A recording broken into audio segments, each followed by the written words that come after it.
The Vexthar were undefeated. For millennia they had stalked the stars, their massive obsidian ships appearing without warning above civilizations that had just achieved faster-than-light travel. It was their ritual, their sacred hunt. Find the newest spacefaring species and test their mettle in combat. None had survived. Commander Draith stood on the bridge of the flagship Eternal Dominion, mandibles clicking in anticipation as they approached the blue-green world the primitive species called Earth. Intelligence gathered from their communications. Networks suggested these humans had only recently ventured beyond their solar system. Perfect prey. "Hunting Master, the human vessel approaches," reported Navigator Krill, her exoskeleton gleaming under the ship's crimson lights.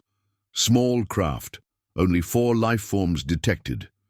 Draith's compound eyes narrowed.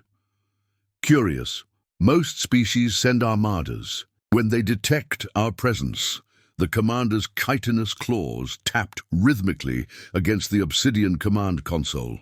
Perhaps they don't understand the nature of our challenge. The Vexthar had rules, ancient immutable traditions governing their hunts. A species that could defeat them in ritualized combat would earn the right to exist freely among the stars. In 20,000 cycles, none had. "Visual contact established," announced Krell. The view screen activated, revealing a sleek vessel unlike anything they'd encountered before. Where most species built imposing warships bristling with weaponry, this craft appeared almost recreational. The designation UNSC Maverick was emblazoned across its hull. "Open communications," ordered Draith. A human face appeared on screen. Tan skin, angular features and eyes that reflected an unsettling calmness. "This is Captain Torrin Blackwood of Earth's Xenological Contact Division. We understand you've come to challenge us." The human's mouth curved upward slightly. "We accept." Draith felt an unfamiliar sensation ripple through his carapace, a primitive instinct, warning of danger. Something about these humans seemed wrong.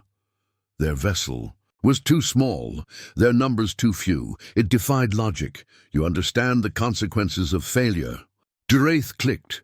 Captain Blackwood's expression didn't change. "We understand perfectly, Commander. Shall we begin?" The ritual combat arena was prepared. A small asteroid in Earth's solar system, atmospherically sealed and gravity-regulated. The Vexthar sent their 4 greatest warriors, as tradition dictated. The humans sent 4 individuals with no apparent military modifications or exoskeletons, just soft flesh encased in thin, environmental suits. As Draith observed from orbit, an inexplicable apprehension crept through his nervous system. The human named Blackwood moved with a predator's grace, despite lacking claws or natural armor. The female human, introduced as Lieutenant Indira Kalani, carried herself with the stillness of something that had evolved to hunt rather than be hunted. "Begin the ritual," Draith announced through the communication channel. What happened next would be etched into Vexithar memory forever. The humans didn't flinch as the 4 elite Vexithar warriors charged. They didn't retreat. They simply smiled. The surveillance feeds from the combat arena told a story that Draith's mind rejected. His finest warriors, the products of evolution and genetic engineering perfected over countless millennia, lay broken and defeated. Not merely defeated, utterly dismantled with a calculated precision that bordered on artistry. "Impossible," hissed Science Officer Vezra, her multi-jointed limbs twitching nervously. "The strength ratio alone is irrelevant," interrupted Captain Blackwood through the still-open channel. The humans stood amid the fallen Vexthar champions, barely, breathing hard. "You measured muscle density and exoskeleton resilience. You should have measured adaptability." The remaining humans, Kalani, security specialist Ronan Volkov, and xenobiologist Dr. Althea Moreau, were already collecting samples from the fallen warriors with an efficiency that chilled Draith to his core. "The combat ritual is concluded," Draith announced formally, mandibles clicking in distress. You have earned the rite of passage. Blackwood's eyes narrowed. About that, we've been reviewing your database transmitted during the ritual preparations. 23 civilizations exterminated because they failed your test. That violates at least 17 provisions of interstellar ethical conduct. Draith's compound eyes blinked in confusion. Ethics? The natural law of the cosmos is predation. The strong survive. A common misconception, replied Dr. Moreau, looking up from her specimen collection.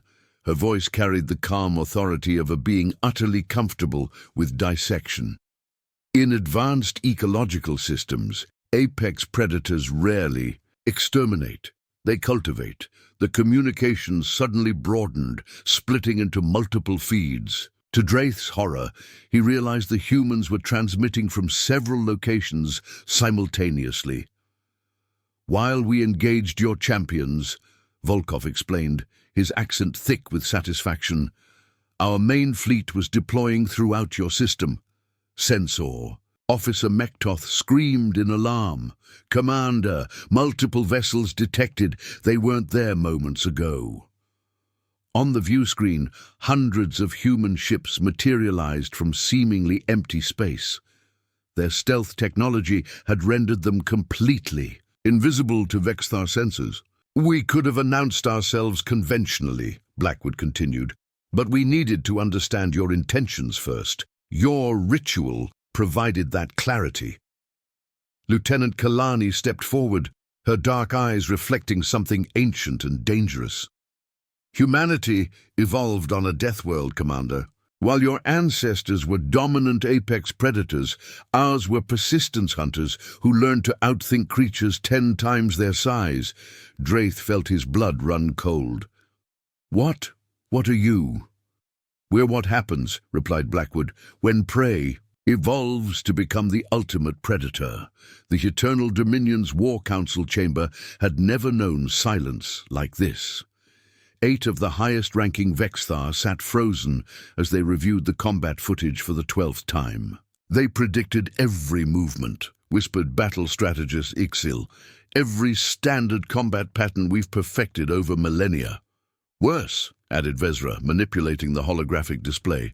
They were studying us even while fighting. Look, the one called Moreau is collecting physiological data mid-combat. Draith clicked his mandibles in agitation. The human fleet has surrounded our homeworld. 27 defensive outposts have gone silent. The doors to the chamber hissed open, admitting a delegation of 4 humans, the same 4 who had participated in the ritual combat. They walked without escort, having somehow bypassed every security measure on the ship. Your stealth technology is impressive, remarked Volkov, glancing around appreciatively, but it relies on bending light in predictable patterns. Once you understand the algorithm, we'd like to discuss terms, interrupted Blackwood, taking a seat uninvited at the war table. Draith's carapace flushed with anger. Terms! You invade our territory. After you threatened our species with extinction, countered Lieutenant Kalani. Standard protocol when encountering genocidal civilizations. Dr. Moreau placed a small device on the table that projected a 3-dimensional image of Earth. Let me explain something about human evolution. Our planet is unusual. It produced not one dominant species, but an intricate web of predators and prey, constantly adapting to each other. The projection shifted, showing ancient humans with primitive spears facing massive beasts. We didn't have natural weapons, continued Moreau. No claws, no venom, no exoskeletons.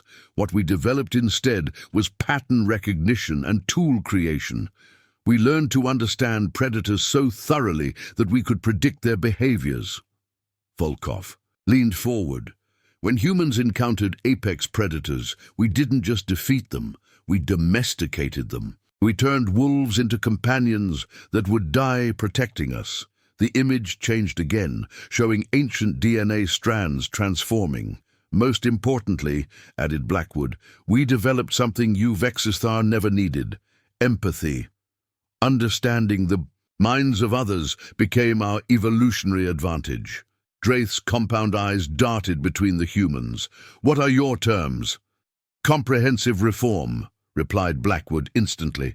The ritual hunts end permanently. Reparations to the families of those you've slaughtered, and submission to monitoring by the Terran Ethical Oversight Committee. And if we refuse, hissed Draith.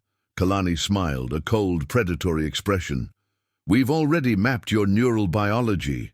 We know how your hive communication works.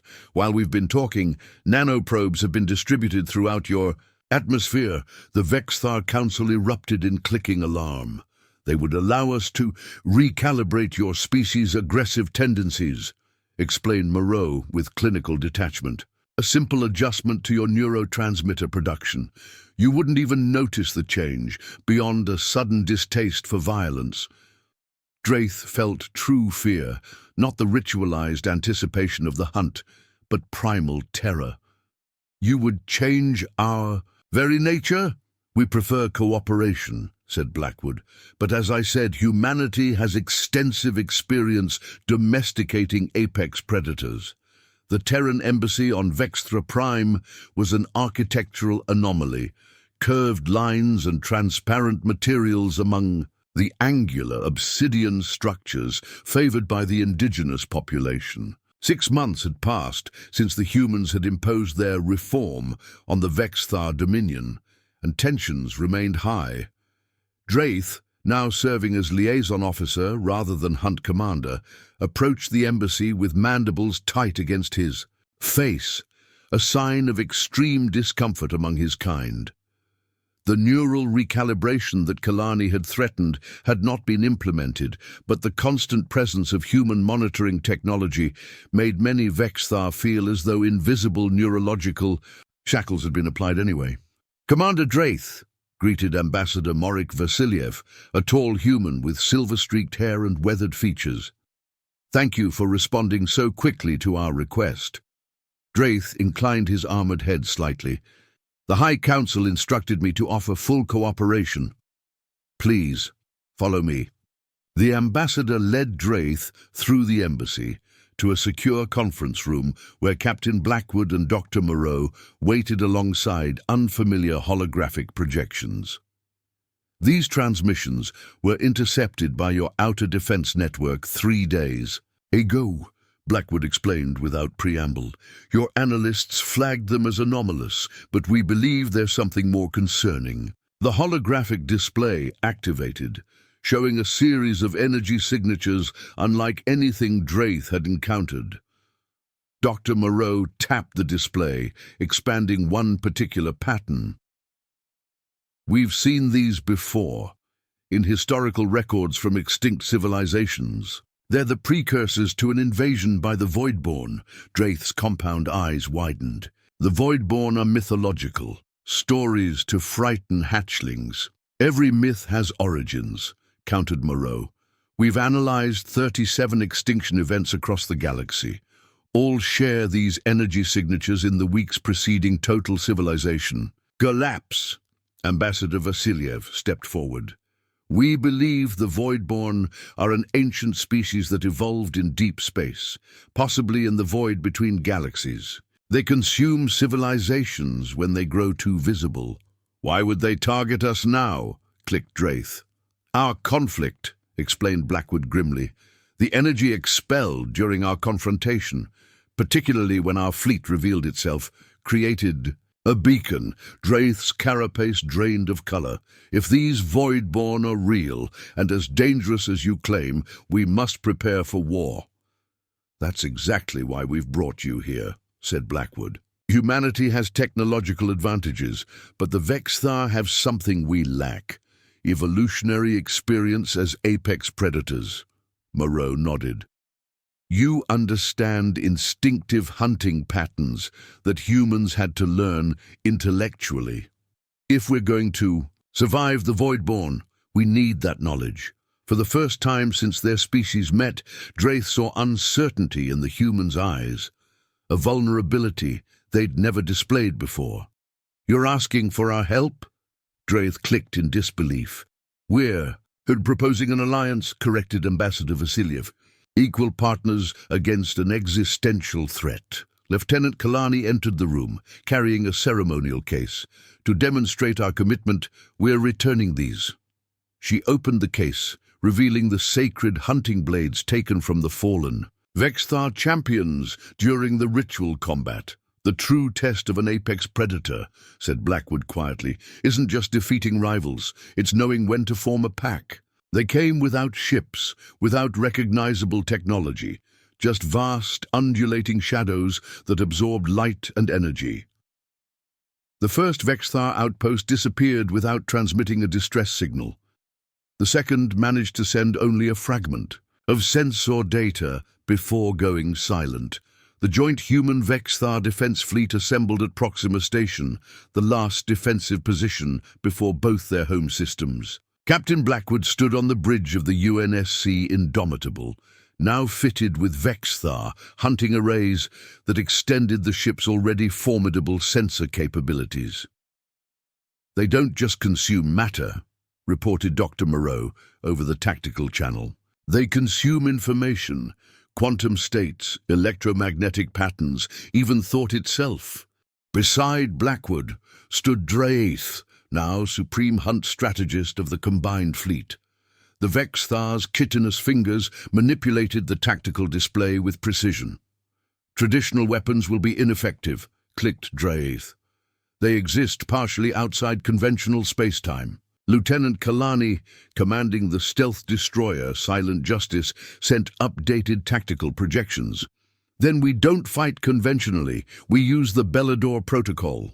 The Bellador Protocol was controversial, a weapon system that manipulated the fundamental fabric of reality, developed by humans, but considered too dangerous to deploy under normal circumstances. The Vexthar had contributed their unique understanding of evolutionary pressure points, creating a weapon that could target the Voidborn's specific dimensional vulnerabilities. The Voidborn evolved to hunt predictable prey, explained Volkov. From the Weapons Control Center, both humans and Vexthar evolved to adapt. That's our advantage. As the shadow entities approached, the combined fleet implemented their unprecedented strategy. Rather than confronting the Voidborn directly, they executed a complex dance of feints and withdrawals, a hunting pattern that deliberately presented contradictory information. They're confused, observed Draeth, compound eyes fixed on the tactical display. They evolved to consume patterns, but we're offering chaos. The strategy worked for 17 hours before the Voidborn adapted. When they did, they struck with terrifying efficiency, engulfing 3 Vexthar destroyers and 2 human cruisers in moments. They're learning faster than projected, warned Moreau. We need to deploy Bellador now. Blackwood exchanged glances with Draeth. Once deployed, there's no recall. In the ancient hunts, clicked Draeth, there comes a moment when patience becomes foolishness. That moment is now. The order was given. The Bellador system activated, not a conventional weapon, but a reality-altering field that enforced particular laws of physics within its influence, laws that the Voidborn, evolved in the spaces between galaxies, could not adapt to quickly enough.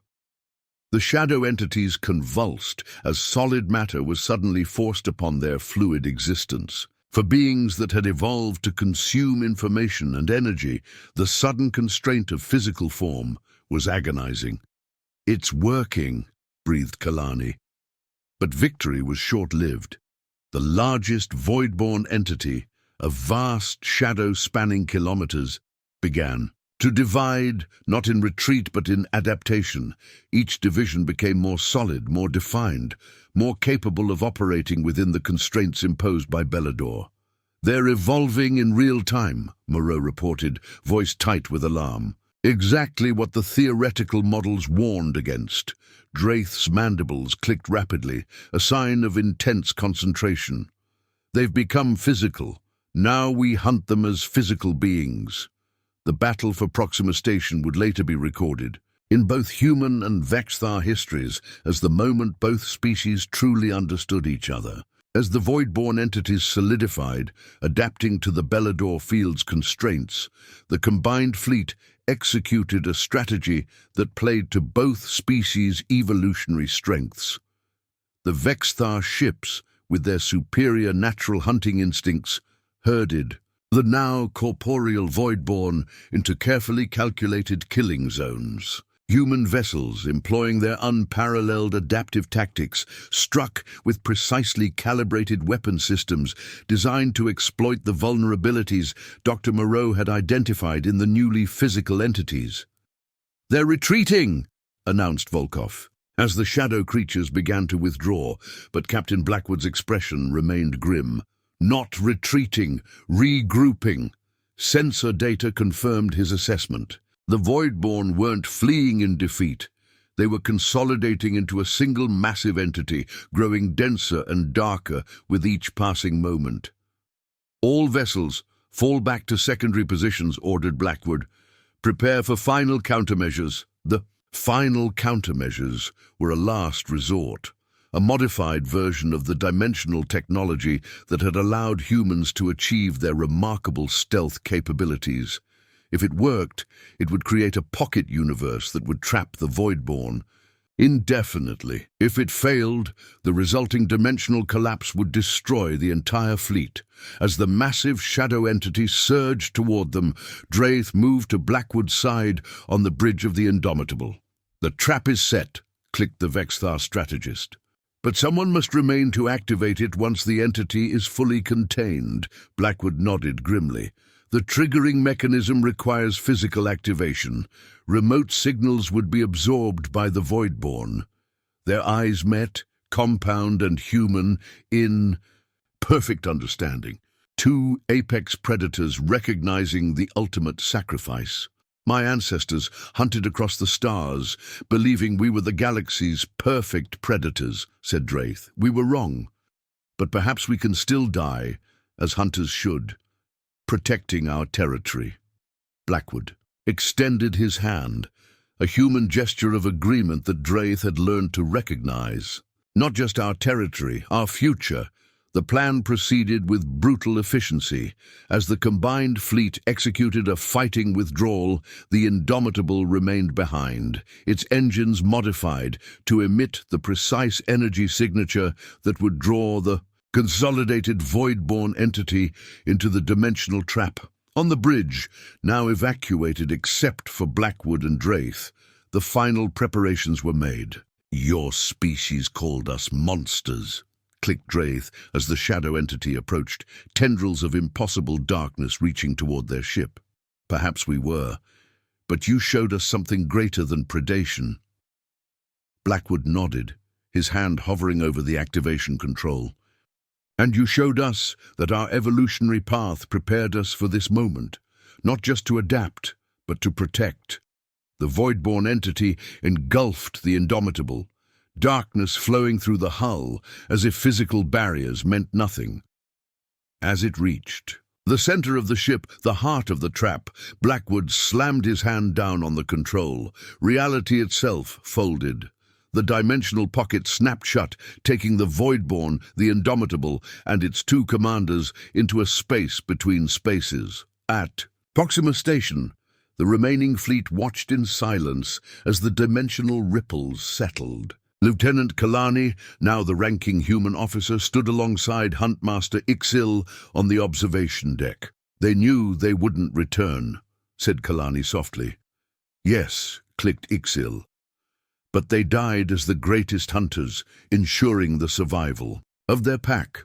In the years that followed, humans and Vexthar formed an alliance unlike any the galaxy had witnessed, not based on domination or fear, but on mutual respect between species that had recognized themselves in each other. Together, they established the Predator Accord, a covenant that would eventually include dozens of spacefaring civilizations united by a common understanding. True strength came not from individual prowess, but from cooperation between different evolutionary paths.